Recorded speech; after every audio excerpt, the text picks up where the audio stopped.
Hey there, this is Dr. Evan Osar, founder of Fitness Education Seminars and developer of the Integrative Movement System. Welcome to this edition of Fitness Insider. We've got quite a few questions lately about some of the cues that we use in our webinars and in our video series. So I just want to share with you a couple of things of what we're talking about when we use the cues that we use with our clients and patients.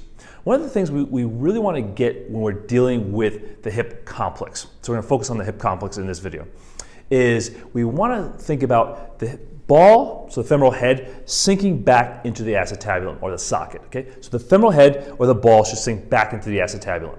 Now what happens for a lot of our clients is when they squat, when they do their split squats, when they lunge, they're gripping somewhere around their hip complex. Common areas, superficial glute max, so that attaches into your IT band, and that will generally shove the femoral head forward in the acetabulum. They can also grip from their deep hip rotators. That will also shove the femoral head forward in the acetabulum. They can also grip from their superficial hip flexors, like your TFL, their rectus femoris, and that will also keep the femoral head from translating posteriorly as it should as you squat down. So again, the femoral head again stays forward. So what we cue our clients to do is we are very tactile with our clients. So again, if you can't put your hands on your clients, no problem. Have them start to put their own hands on their body. So what we have our clients do is visualize the ball sinking back into the socket. So we say one of the cues we use is to sit back in your hips. So what we're trying to get them to do is move that femoral head back into their hips, to let go from the gripping, whether it be gripping from TFL, rectus femoris, whether it be gripping from superficial glutes, or even the deep hip rotators.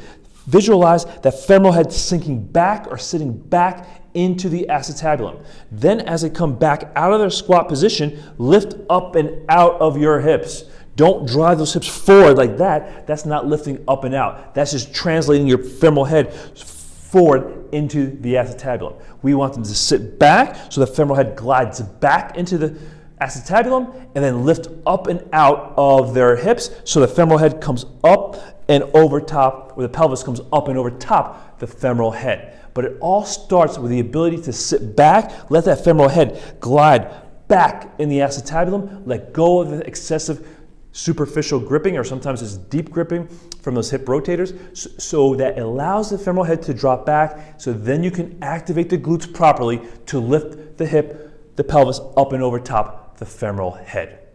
So I hope that makes sense of how we use our cueing, why we use the cueing that we use, and helps you think about cueing your clients maybe just a little bit differently when they're doing their squats.